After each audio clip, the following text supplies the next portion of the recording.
Why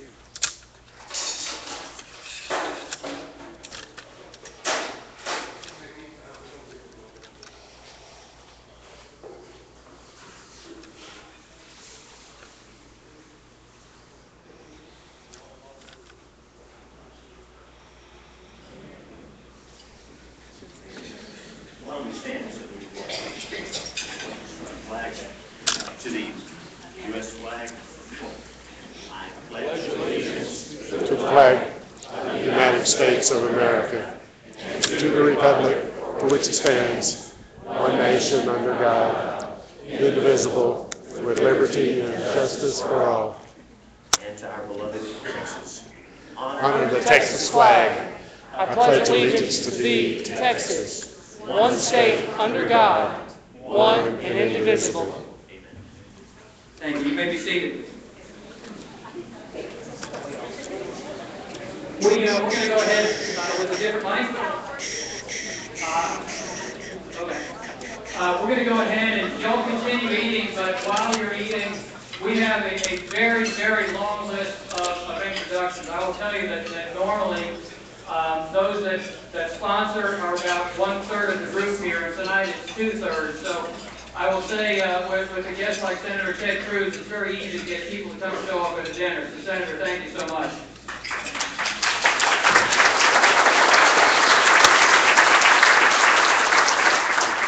This is put on by the Smith County Republican Club, also the Smith County Republican Women's Club, and the Republican Party of Smith County. And, you know, our purpose really as a club is one is to promote great candidates for Republicans, and second is to provide education out there. So again, we appreciate you guys being here. I'm going to introduce sponsors as you stand. If you will hold your applause till each group, and then I'll cue you for applause. But first off, our event sponsors, Brian and Lisa Clark, and Brandon Steele. If you would stand to be recognized.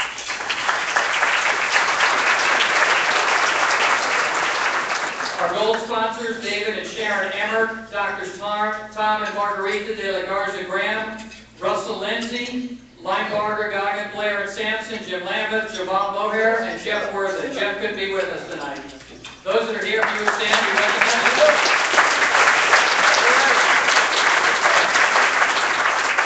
Silver sponsors, Gary Alfred is Smith County Justice of the Peace, Jeff Austin, who cannot be with us tonight, Bob Brewer, D.M. Edwards, Jack and Marion Hicks, Tim McCormick, who is our GOP party chairman, Jim Perkins, Jack and Dr. Hope Short, and Commissioner Jeff Ward. You would stand to be recognized.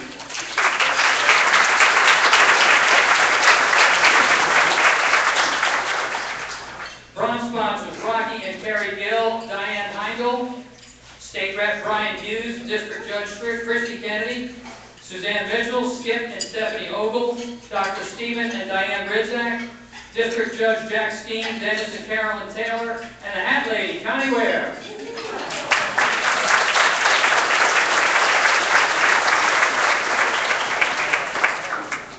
Elected officials, we got a bunch of you guys here, so as I introduce you, if you would stand or remain standing, and at the end, we're going to just applaud for you as a group. From Senator John Cornyn's office, Llewellyn Lowe. From State Rep Matt Schaefer's office, we have Jennifer Alden. We have State Representative Brian Hughes. Judge Bill Stout. I'm not sure if Judge is still with us, but he came earlier. Larry Smith, our newly elected Smith County Sheriff. Jeff Ward, County Commissioner. Terry Phillips, County Commissioner, both of Smith County. From the 12th Court of Appeals, Justice Sam Griffith, Justice Jim Worthen, Justice Brian Hoyle. District Judges, Christy Kennedy from the 114th and Judge Jack Steen from the 241st. Judge Randall Rogers, County Court of Law number 2. Judge Floyd Getz, County Court of Law number 3. Karen Phillips, County Clerk. Andy Dunklin, Constable, Precinct 2. Martin Hines, we didn't forget you, Martin. Tyler City, City Councilman. Janie Valenta is the Wood County Republican Chair. Cole Hefner is the County Commissioner for Upshur County, and Gary Barber is the Smith County Tax Collector. I don't think there's anybody still sitting left in the room. Please greet our elected officials. Thank you so much. Now there's two things that I'm really excited about tonight. One, we've already told you about having Senator Cruz here. One of the things you notice about a lot of these gatherings is lot of us have either gray hair or no hair. Because of your sponsorship, we were able to invite 3 special student groups to this gathering, and they helped seat you, they helped direct you, but I really want you to welcome these guys because they are the future of our party. When I am old and drooling on myself in a corner, I need people who are going to continue out there and think I'm still a good guy. So with that, we have the Robert E. Lee High School Young Republicans.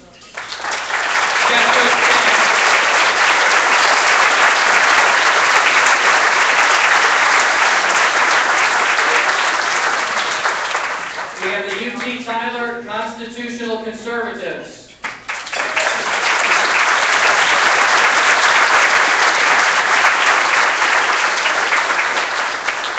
And we also have a group from Teen Pact.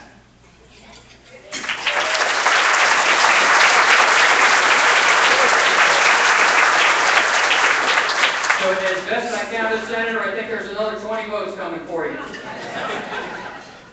Club officers, just people within the party, I want to recognize we've got a brand new county chairman recently appointed, and that's Tim McCormick.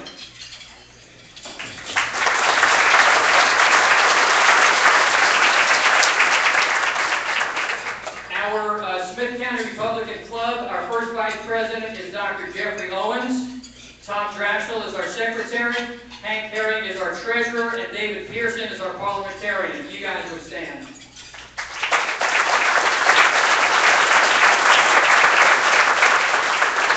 And then we could not do this without the Smith County Republican women.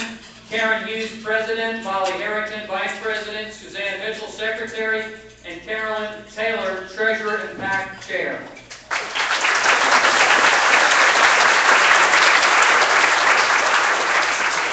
Now, our silent auction is going to close very, very shortly. So if you will, let's take 5 minutes.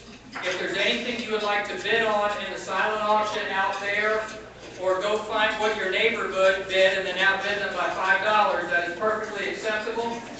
All that goes to the Smith County Republican Club. So take 5 minutes, and they're going to return, and we'll introduce Senator Cruz. Good luck.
take your place where you get down. Go to the front.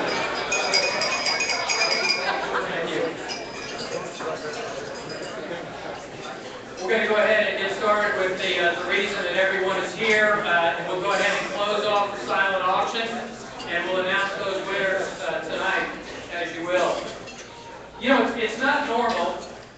And first of all, by the way, if anybody did not get a name tag, I greatly apologize, but I forgot my own, by the way. So you're in good company. But you know, it's not normal to give an introduction to the guy who's going to give an introduction, but I'm going to do it anyway.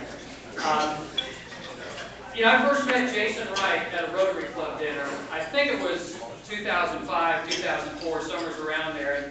And he really impressed me as a very bright, young, energetic individual, and somebody that I would really get to enjoy knowing as a peer. That is until I discovered that he was born the same year that I graduated high school. But honestly, what I thought about Jason was that he's the kind of an individual that goes out and accomplishes the things that everybody else talks about doing and never does.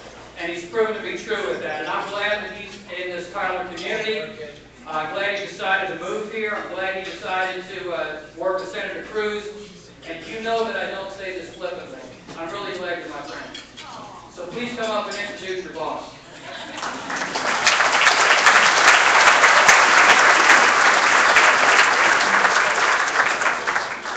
Okay, well, so the first time that I ever had the opportunity to introduce a United States Senator, he's my boss. So no pressure there, right? You know, around Christmas time, Harry and I were faced with, out of the blue, an unexpected, life-changing decision. I received the incredible news that Senator Ted Cruz wanted an office in East Texas, and I'm glad he wanted an East Texas office.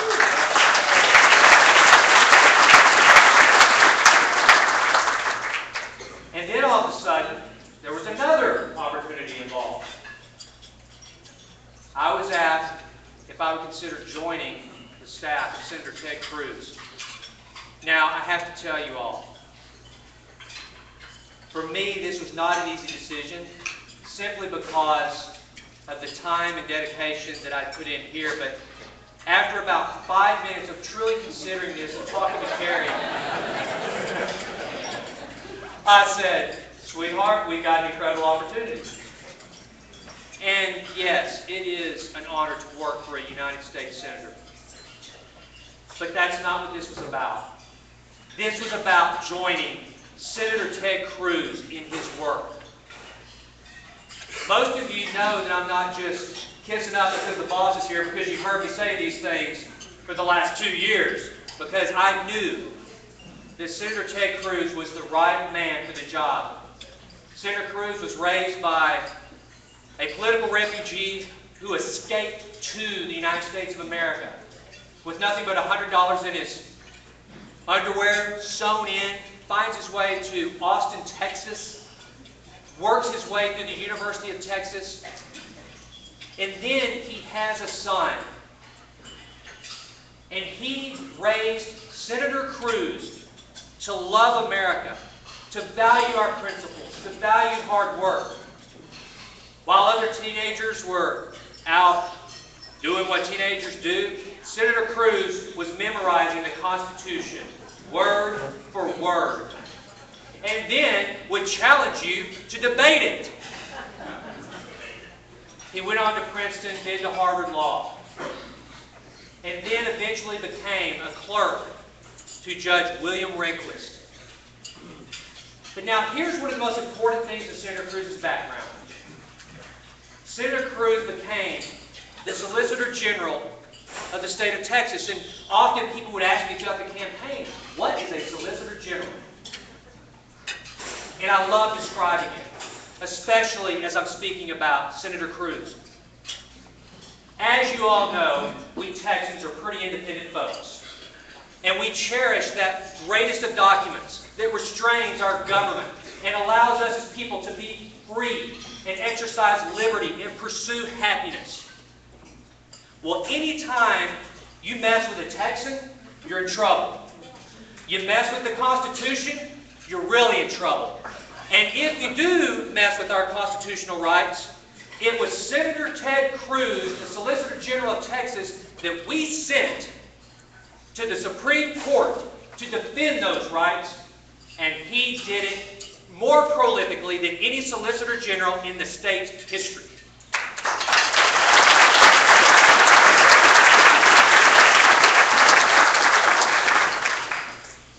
So yes, Senator Cruz is my boss. But the greatest benefit I have, folks, someone asked me, are you working tonight? I'm here as a volunteer. I'm honored to be here. And I am so thrilled to get to introduce to you my boss, but most importantly, our United States Senator, Ted Cruz.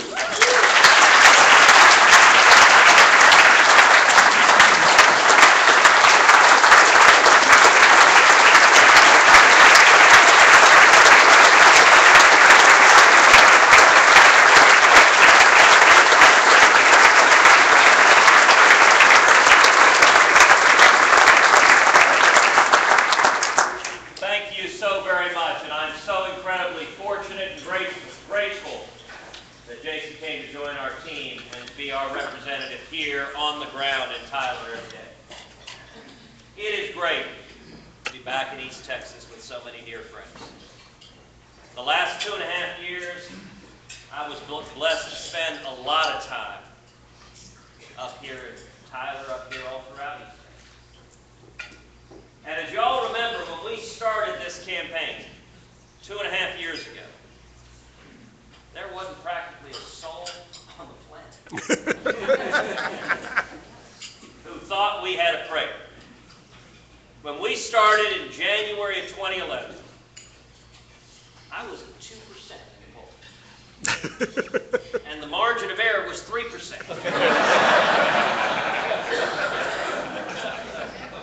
And Joanne, you know, I'm not making those numbers up.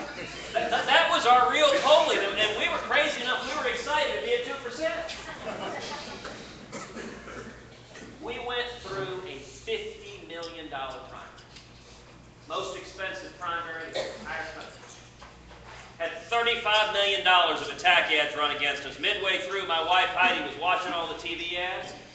She turned to me and said, "Goodness gracious, I didn't realize you were such a rotten guy."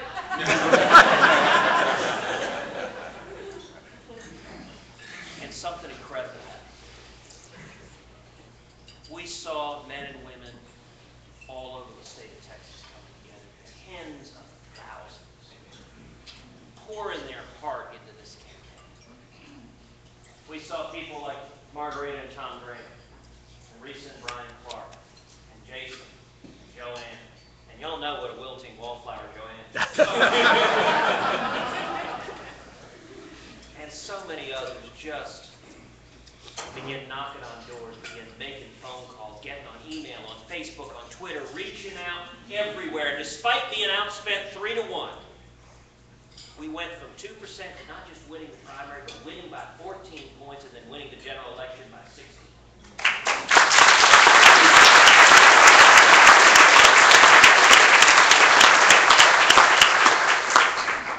That was an incredible testament to the grassroots. It was an incredible testament to what the men and women in this room can do. Thanks to y'all's incredible work, we overcame unbelievable odds, and y'all sent me to Washington, where I've received such a very warm welcome. So thanks a lot. Well, and you may not know, actually, our campaign was run by an East Texan. A fellow named Jason Johnson ran the campaign. He's from Mount Pleasant. The New York Times described Jason as a, quote, scrappy East Texan with a touch of mad genius. So my nickname for Jason throughout the campaign was Touch of Genius. And I told him, I said, Jason, the one problem is if the New York Times is saying nice things about you, I'm not sure we can work together. But it has been incredible. It really is a privilege to serve at a time when I think the stakes have never been higher. Amen. You know, November 2012 was an ugly, ugly day at the ballot box. Republicans got clobbered. And yet, I got to tell you, I am deeply, deeply optimistic going forward. And what I want to share with you is two things I think we should do going forward. Number one, stand for principle. And number two, champion growth and opportunity. Let's talk about them one at a time. Stand for principle. You know, something interesting has been happening the last few weeks up in Congress. Republicans have been standing up. A few weeks ago, I was proud to stand with my friend Senator Rand Paul and participate in a 13-hour film.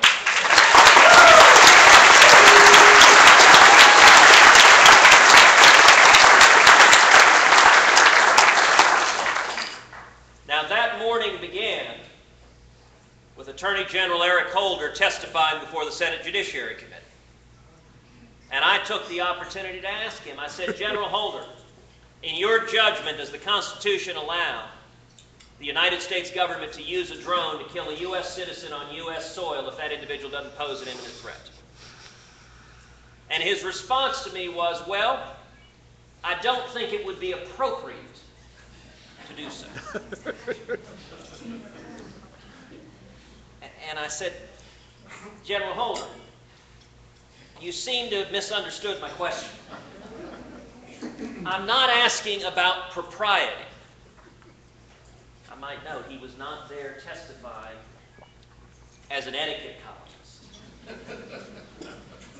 I said, you are the chief legal officer for the United States of America. Does the Department of Justice have an opinion on whether the Constitution allows the U.S. government to kill a U.S. citizen on U.S. soil if that individual doesn't pose an imminent threat? And again, he said, well, I don't think it would be appropriate. He seemed genuinely confused. 3 times he said that. Maybe it's just to liberals. What's appropriate and constitutional are one and the same. But he seemed utterly confused. What is this Constitution of which you speak?